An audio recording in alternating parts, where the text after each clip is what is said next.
అమ్మా, మీకు పెళ్ళి తప్ప ఇంకా వేరే ధ్యాస లేదా అని తన తల్లిని మందలించింది. అయినా వాళ్ళమ్మ నవ్వుతూనే ఉంది. వందన మాత్రం ఇక ఆ మాటలు వినడం ఇష్టం లేక నీళ్లు తాగి తన రూమ్కి వెళ్ళిపోయింది.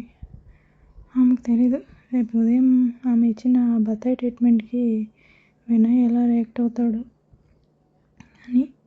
రుద్ర తన ఇంటికి వెళ్తూ కారులో ప్రయాణిస్తున్నాడు. అప్పుడే అతని కారుకి ఎదురుగా విరూపాక్ష కూడా తన కారులో వెళ్తూ కనిపించాడు. విరూపాక్ష ఒక చేత్తో స్టీరింగ్ పట్టుకుని డ్రైవ్ చేస్తూ మరో చేత్తో సిగరెట్ తాగుతున్నాడు. మధ్య మధ్యలో ఆ చేతిని కారు విండో బయటకు పెట్టి పొగని గాల్లోకి వదులుతున్నాడు. రుద్ర దృష్టి ఒక్కసారిగా విరూపాక్ష కారు నెంబర్ ప్లేట్పై పడింది.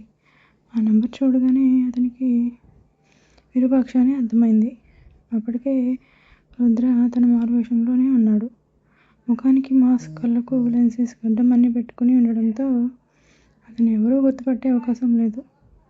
వెంటనే ఈరోజు ఉదయం విరూపాక్ష రూమ్లో జరిగిన సంఘటన అతని కళ్ళ ముందు మెదిలింది.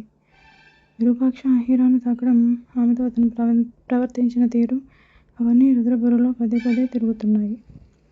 రుద్ర కళ్ళల్లో కోపం మరింత పెరిగింది. అతని మెడపై నరాలు స్పష్టంగా కనిపించేంతగా బిగుసుకున్నాయి. దవడ గట్టిగా బిగించాడు. స్టీరింగ్ పై ఉన్న అతని చేయి కూడా కోపంతో బిగుసుకుపోయింది. కొన్ని క్షణాలు విరూపాక్ష కారు వైపు చూస్తూ ఉన్న రుద్ర తన కారులోని సీక్రెట్ కంపార్ట్మెంట్ నుంచి ఒక గన్ తీసుకున్నాడు. విండోని కిందకి దించి విరూపాక్ష వైపు గురిపెట్టాడు. ఒక క్షణం కూడా ఆలోచించకుండా అతని చేతిని కాల్చేశాడు. ధామ్! అకస్మాత్తుగా జరిగిన కాల్పుతో విరూపాక్ష ఉలిక్కిపడ్డాడు. అతని చేతికి గాయం కావడంతో చేతిలో ఉన్న సిగరెట్ కింద పడిపోయింది. విరూపాక్ష నొప్పితో గట్టిగా అరిచాడు. అదే సమయంలో రుద్ర మాత్రం తన గన్ను తిరిగి సీక్రెట్ కంపార్ట్మెంట్లో పెట్టేశాడు.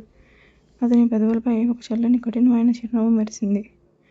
ఎవరూ తనని గుర్తించకూడదనే ఉద్దేశంతో రుద్ర తన కారుని వేగంగా ముందుకు నడిపించాడు. అయితే విరూపాక్ష పరిస్థితి మాత్రం పూర్తిగా మారిపోయింది. చేతి నుంచి రక్తం కారుతుండడంతో నొప్పిని తట్టుకోలేక వెంటనే తన కారులో ఉన్న సెక్యూరిటీ బటన్ని ప్రెస్ చేశాడు. బటన్ నొక్కగానే అతని కింద పనిచేసే సీక్రెట్ బాడీ గార్డ్స్కి అలర్ట్ వెళ్ళింది. వాళ్ళు వెంటనే విరూపాక్ష లొకేషన్ను ట్రేస్ చేసి అతని దగ్గరకు బయలుదేరారు. విరూపాక్ష తన కారుని రోడ్డు పక్కన ఆపాడు. జేబులో ఉన్న నాప్కిన్ తీసుకుని గాయపడిన చేతికి చుట్టుకున్నాడు. తర్వాత కారులో నుంచి బయటకు దిగాడు. అతని పిడికిలి కోపంతో బిగుసుకుపోయింది.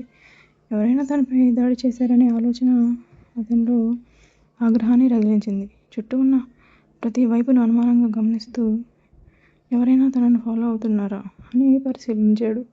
కానీ అక్కడ ఎవరూ కనిపించలేదు. అయినా విరూపాక్ష ముఖంలో మొదటిసారి ఒక తెలియని ఆందోళన కనిపించింది. ఇంత ధైర్యంగా, అది కూడా నడి రోడ్డుపై నన్నే టార్గెట్ చేసి కాల్చింది ఎవరు? అతని మనసులో ఆ ప్రశ్న తిరుగుతూనే ఉంది. విరూపాక్ష అంటే అందరికీ భయమే. అతని జోలికి వెళ్ళడానికి ఎవరూ సాహసించరు. కానీ ఇలా తనను నేరుగా టార్గెట్ చేయగలిగిన వ్యక్తి ఒక్కరే ఉన్నాడని అతనికి తెలుసు. రుద్ర. ఆ పేరు గుర్తొచ్చిన క్షణమే విరూపాక్ష గుండె వేగంగా కొట్టుకోవడం మొదలైంది. ఒకవేళ రుద్ర వైజాగ్కి వచ్చి ఉంటే అని ఆలోచించగానే అతని ముఖంలో ఆందోళన మరింత పెరిగింది. నుదుటిపై పట్టిన చెమటను చేతితో తుడుచుకున్నాడు. మరోసారి చుట్టూ భయంగా చూశాడు. తర్వాత వెంటనే కారులోకి వెళ్ళి కూర్చున్నాడు. ఏసీ ఆన్ చేసి కార్ డోర్లన్నీ లాక్ చేశాడు. తన సీక్రెట్ గార్డ్స్ వచ్చే వరకు కారులోనే ఉండాలని నిర్ణయించుకున్నాడు. అయితే అప్పుడే అతని కారులోకి ఎక్కడి నుంచో ఒక చిన్న గిఫ్ట్ బాక్స్ వచ్చి అతని ఒడిలో పడింది. విరూపాక్ష ఒక్కసారిగా ఉలిక్కిపడ్డాడు. ఇది ఇక్కడికి ఎలా వచ్చింది అని ఆశ్చర్యంగా చుట్టూ చూశాడు. కారు బయట ఎవరూ కనిపించలేదు. అతను ఆ బాక్స్ను మొదట భయంతో పక్కకు పడేశాడు. కానీ వెంటనే అతని ఆలోచన మారింది. ఇందులో ఏదైనా ముఖ్యమైన విషయం అంటే అని అనుకుని మళ్ళీ ఆ బాక్స్ని నెమ్మదిగా చేతుల్లోకి తీసుకున్నాడు. గిఫ్ట్ ర్యాపర్ను జాగ్రత్తగా విప్పాడు. బాక్స్ ఓపెన్ చేశాడు. లోపల ఒక తెల్లటి పేపర్ ఉంది. ఆ పేపర్పై ఎర్రటి స్కెచ్తో పెద్ద అక్షరాల్లో ఒక మెసేజ్ రాసి ఉంది.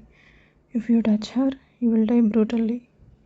ఆ మాటల కింద ఒక డేంజర్ సింబల్ కూడా ఎర్రటి స్కెచ్తో గీసి ఉంది.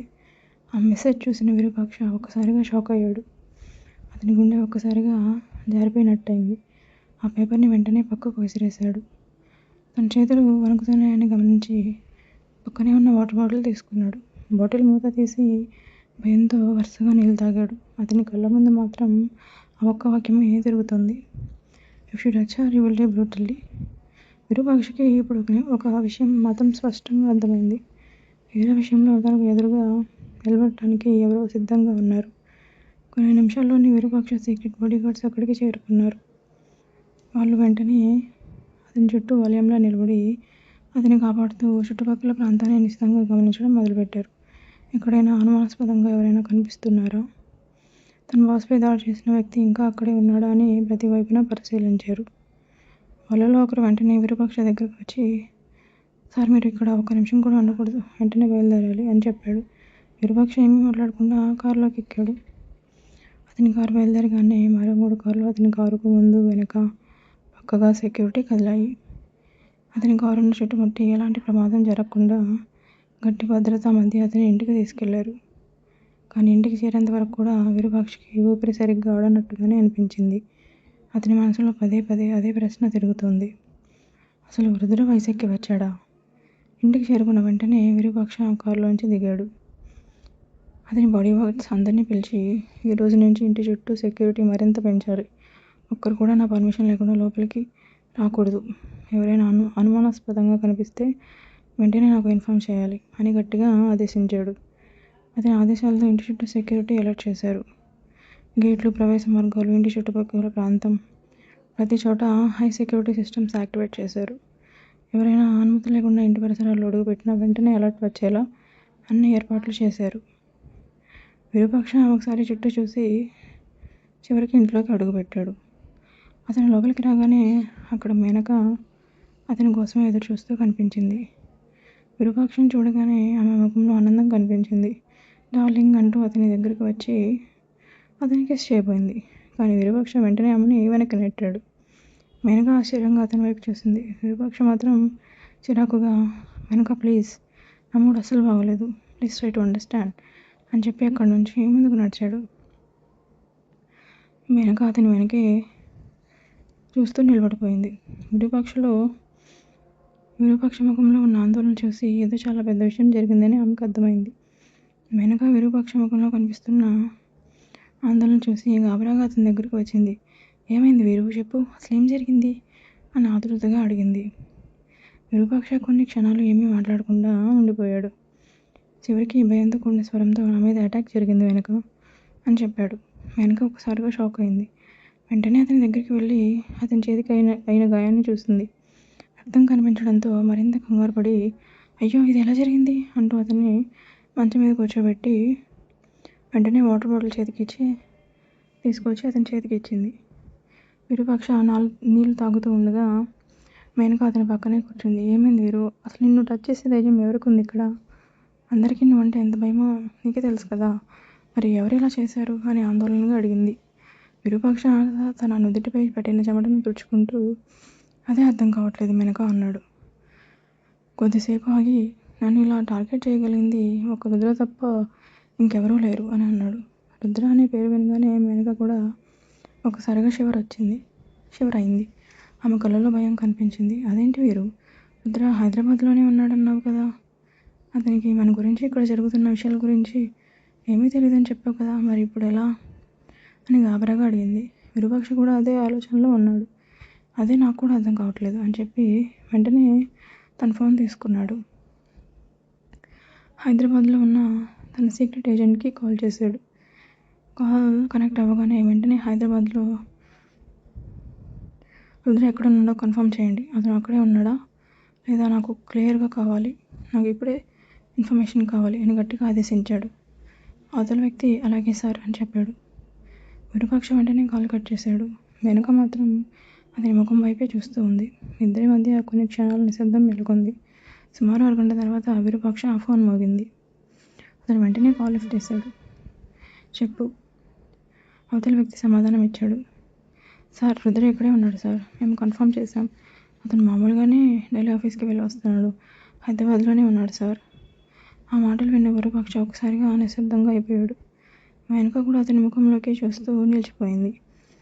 అయితే నన్ను కాల్చింది ఎవరు అనే ప్రశ్న మాత్రం విరూపాక్ష మనసులో మరింత పెద్ద రహస్యంగా మారిపోయింది. హైదరాబాద్లో రుద్రం ఉన్నాడని తెలిసిన తర్వాత కూడా విరూపాక్ష మనసులో అనుమానాలు మాత్రం తగ్గలేదు. అంటే రుద్ర అక్కడే ఉంటే మరి ఇక్కడ నన్ను షూట్ చేసింది ఎవరు అని తనలో తానే ఆలోచించసాగాడు. ఏదో తన మనుషుల్ని ఇక్కడ పెట్టాడా? కానీ రుద్ర మనుషులు ఇలా నన్ను షూట్ చేసేంత ధైర్యం చేస్తారా? అతని మనసు మాత్రం వెంటనే సమాధానం చెప్పింది, లేదు, రుద్రకి ఉన్నంత ధైర్యం వాళ్ళలో ఎవరికీ ఉండదు. మళ్ళీ మరో ఆలోచన అతని బుర్రలో మెదిలింది. ఒకవేళ రుద్ర నిజంగానే ఇక్కడికి వచ్చి ఉంటే మరి హైదరాబాద్లో ఉన్నది ఎవరు? ఆ ఆలోచనతో అతని మెదడు పూర్తిగా గందరగోళంగా మారిపోయింది. ఏది నిజమో ఏది అబద్ధమో అర్థం కాక విరూపాక్ష కాసేపు అలాగే కూర్చుండిపోయాడు. వెంటనే తన సీక్రెట్ ఏజెంట్కి మళ్ళీ ఫోన్ చేశాడు. కాల్ లిఫ్ట్ చేయగానే, నాకెందుకో చాలా డౌట్గా ఉంది. నువ్వు రుద్రని ప్రతి నిమిషం గమనిస్తూనే ఉండు. అతని మూమెంట్స్లో ఏ చిన్న అనుమానం కనిపించినా వెంటనే నాకు ఇన్ఫర్మేషన్ ఇవ్వాలి. అర్థమైందా అని గట్టిగా ఆదేశించాడు. అర్థమైంది సార్ అని అవతల వ్యక్తి చెప్పగానే విరూపాక్ష కాల్ కట్ చేశాడు. అక్కడితో ఆగకుండా వైజాగ్లో ఉన్న తన మనుషులకు కూడా ఆదేశాలు ఇచ్చాడు. నన్ను షూట్ చేసింది ఎవరో ఎలాగైనా కనుక్కోవాలి. ఆ వ్యక్తి ఎవరు, ఎక్కడి నుంచి వచ్చాడు, ఎలా నన్ను టార్గెట్ చేశాడు, నాకు పూర్తి సమాచారం కావాలి అని స్పష్టంగా ఆదేశాలు పాస్ చేశాడు. ఆ తర్వాత విరూపాక్ష ఫ్రెష్ అయి బెడ్పై పడుకున్నాడు. కానీ అతని శరీరం ఇంకా వణుకు నుంచి బయటికి పడలేదు. కళ్ళు మూసుకున్న ప్రతిసారి ధామ్ అనే బుల్లెట్ శబ్దమే అతని చెవుల్లో మళ్ళీ మళ్ళీ వినిపిస్తున్నట్టుగా అనిపించింది. తనను ఇంత ధైర్యంగా ఎవరో టార్గెట్ చేశారనే ఆలోచన అతనికి అస్సలు ప్రశాంతత ఇవ్వడం లేదు. ఈ విరూపాక్ష ఎవరో కాదు, విరూపాక్ష అలియాస్ విక్రమ్. అదే సమయంలో రుద్ర తన గెస్ట్ హౌస్కి చేరుకున్నాడు. కార్ని పార్క్ చేసి చాలా ప్రశాంతంగా ఇంట్లోకి నడుచుకుంటూ వెళ్ళాడు.